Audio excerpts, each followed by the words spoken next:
자진 퇴사를 하더라도 실업급여를 받을 수 있습니다. 안녕하세요. 최승희 노무사입니다. 실업급여를 받으실 때는 비자발적인 이직, 그러니까 이제 뭐 해고라든지 뭐 권고사직이 있어야만 받을 수 있다는 건 아주 기본 중에 기본이죠. 그런데 자진 퇴사를 하더라도 실업급여를 받으실 수 있는 5가지 방법이 있습니다. 오늘은 이 내용에 대해서 한번 자세히 살펴볼게요. 자발적인 이직은 본인의 의지로 퇴사를 하는 걸 말을 해요. 뭐 다른 말로 하면 자진 퇴사라고 볼 수 있는데, 고용보험법에서는 이제 원칙적으로 다른 회사로 이직을 하기 위해서 퇴사를 하거나 아니면 이제 자영업을 하기 위해서 퇴사를 하는 경우에는 실업급여를 받는 것, 실업급여의 수급을 금지하고 있습니다. 다른 말로 하면은 다른 회사로 이직하기 위해서 퇴사를 하거나 아니면은 자영업을 하기 위해서 퇴사를 하는 게 아니다라고 하면은 자진 퇴사라고 해도 실업급여를 받을 가능성이 있다라는 얘기거든요. 우선 첫 번째로 회사가 노동법을 위반을 해가지고 근로자로 하여금 이제 퇴사를 할 수밖에 없게 만들었다 하면은 자진 퇴사라고 해도 실업급여를 받으실 수 있어요. 예를 들어서 회사가 뭐 임금 체불을 하거나 최저임금을 위반해서 낮은 임금을 주거나 아니면은 일주 52시간이라는 근로시간 제한이 있잖아요. 이 시간을 위반을 해서 장시간 근로를 시킨다거나 아니면은 뭐 휴업급여를 지급을 하지 않는다거나 이런 식의 노동법 위반 상황이 발생하면은 실업급여를 받으실 수 있습니다. 대신에 이런 노동법 위반 사실이 그 퇴사 전에 1년이라는 시간 동안에 2달 이상, 구체적으로는 9주 이상 연속적으로 발생을 해야 되거든요. 이게 1년이라는 시간 동안 연속적인 게 아니고 뭐 뜨문뜨문 중간에 한 번씩 노동법 위반 사실이 발생했다라고 하면은 이걸로는 실업급여를 받기가 어려우세요. 그런데 뭔가 문제가 9주 동안 연속적으로 발생하지 않더라도 실업급여를 받으실 수 있는 경우들이 있어요.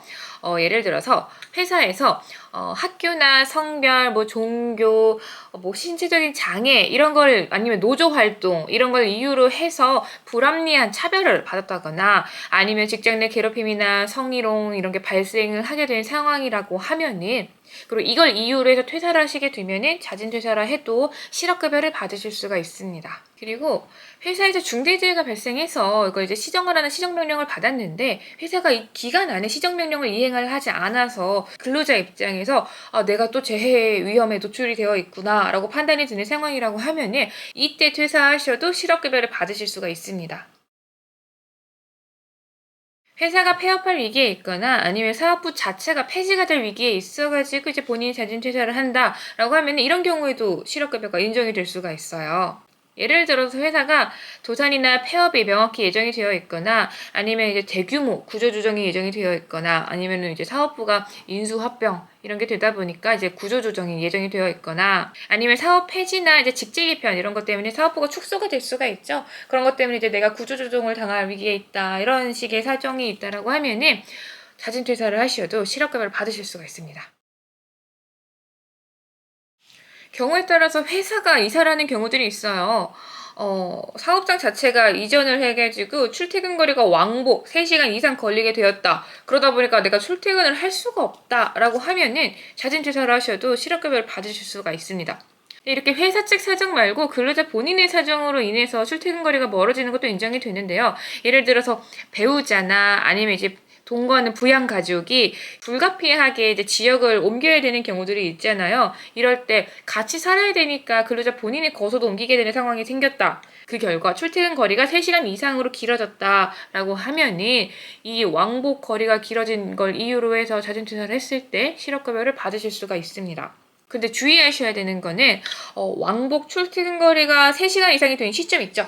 이때로부터 퇴사를 하고 실업급여를 신청하는 기간이 너무 길어지면 안 된다라는 거예요. 왜냐하면은 3시간이라는 거리를 참고서 뭐 다니려면 다니겠죠. 요즘에 워낙 출퇴근 거리가 기니까. 그런데 한참 참다가 2-4달 뒤에 퇴사를 하고 실업급여를 신청을 하신다라고 하면은 고용센터에서 너 이거 출퇴근 거리가 길어져서 퇴사하는 게 아니라 다른 것 때문에 퇴사하는 거 아니야? 라고 해가지고 실업급여를 아예 못 받으실 수가 있어요.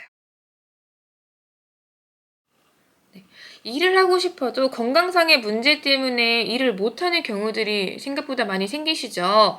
이럴 때 의사가 3개월 이상 혹은 13주 이상의 요양이 필요하다라는 이제 소견서가 있거나 아니면 이제 의사가 이 사람은 일을 할 수가 없는 상황입니다. 요양이 필요한 상황입니다라는 객관적인 이런 의사의 소견서가 있는 상황에서 그런데 회사가 휴직이라든지 이런 병가를 줄 수가 없는 상황이다. 그래서 불가피하게 퇴사를 하게 됐다라고 하면은요, 실업급여를 받으실 수 있습니다.